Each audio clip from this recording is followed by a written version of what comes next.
You guys know what these are by any chance?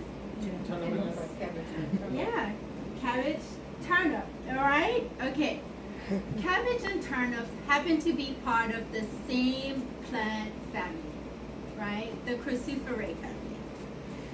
This means that they're in a way, they're related, but they're two separate, right? They look completely different, right? They taste completely different, right? This is a little bit, this is pretty much how hemp and marijuana is, okay? They come from the same cannabis plant family, they're in the same family, but they're two separate plants. Does that make sense? You guys got me there, okay? All right, so hemp, let's talk about, actually no, let's stay with marijuana first. Okay. So marijuana, as you know, has psychoactive properties. What that means is you get a high feeling. It's generally like when you take marijuana, you're gonna get a high feeling. It could make you sleepy. It has about an average of 10% THC. And when I say average, because I was just talking to about this over the break, is there is some plants or some strains of marijuana that now have percentages of THC up to 50%. Okay? All right? This is not your grandma's marijuana. Okay? All right? So when your grandma was like, yeah, I smoked and I had fun, and she was fine, it was because it was probably a little bit lower percentage of THC. Now they've cultivated the marijuana to have high doses of THC. And this is the problem that we're running into, is because we're seeing people coming into our ERs who have got psychosis, and we call marijuana-induced psychosis. And I see that because I work at Mid-Atlantic as well, and I understand that's why the psychiatrist was panicking, is because they're concerned about the THC and how it can affect the brain and cause people to have psychosis. Okay? It generally will have less CBD in it, okay, which is a whole different compound. They're different, let's say, call them chemicals, even though they're naturally occurring. It will have CBD, but generally less. However, now they're you know, they used to try to cultivate the medical marijuana plants so that they had very little CBD. But now that, as you know, the growers are understanding how beneficial CBD is, you are starting to get some marijuana that actually have more higher concentrations of CBD in it. Okay? Alrighty? So, just so you know that. Let's talk about hemp. The hemp plant. It is, the biggest thing is it's not psychoactive, okay? Alrighty? You're not gonna get a high feeling from anything associated with the hemp plant, okay? The THC concentration is way less than 0.3% THC. And essentially it has more CBD in it, okay? Alrighty? So you guys are good with that so far? Yes. Okay, alright. So cannabinoids, right? What you should know is that THC and CBD, or cannabidiol, is both cannabinoids, okay?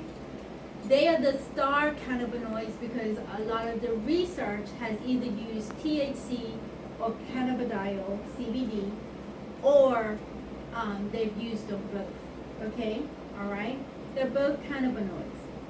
Now, what you should know is that in hemp and marijuana, you have lots of other cannabinoids with them.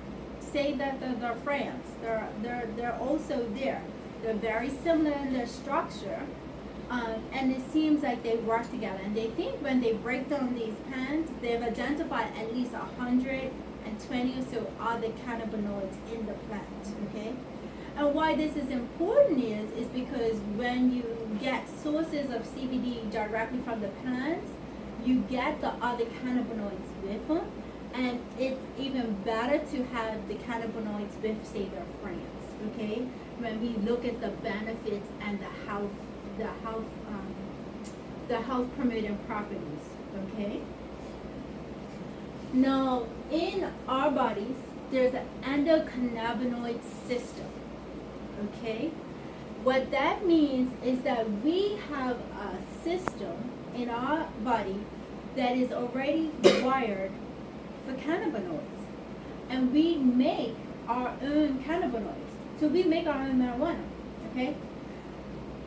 Now, depending on, I want to demonstrate something to you. And this is probably as scientific as I'm going to get, because I don't think you guys need to get more scientific than this. But in our cannabinoid system, in our own, we have what we call receptors, right? Most of these receptors, say you got a bunch of these receptors and circuits, are mostly in the brain, okay? There are other places in the body, but mostly in the brain. This is our THC. We know that THC connects to our cannabinoid system directly, okay? And because if these are mostly in the brain and THC connects there, doesn't that make sense why THC has that psychoactive properties? Can you kind of make sense? Does that make sense? Okay. No, CBD, it's different. CBD does not connect to this receptor. CBD, I was trying to explain it like this. CBD is more like a maestro. Have you guys heard of Alexa? Yes, Alexa, are you listening? I only listen after you say the wake word. All right. Alexa's amazing now because Alexa can do things like dim your lights. And I was trying to demonstrate that. Couldn't get it worked up today.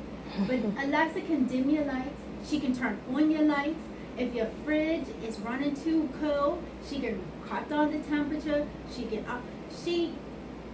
can maestro your house if you have it wired that way. This is kind of where the world is going, right?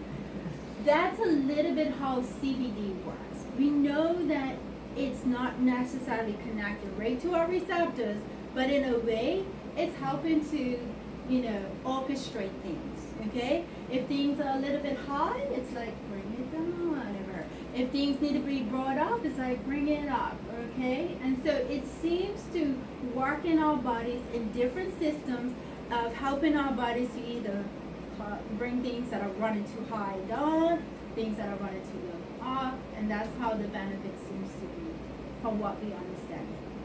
You guys still with me? Okay, great. That's a very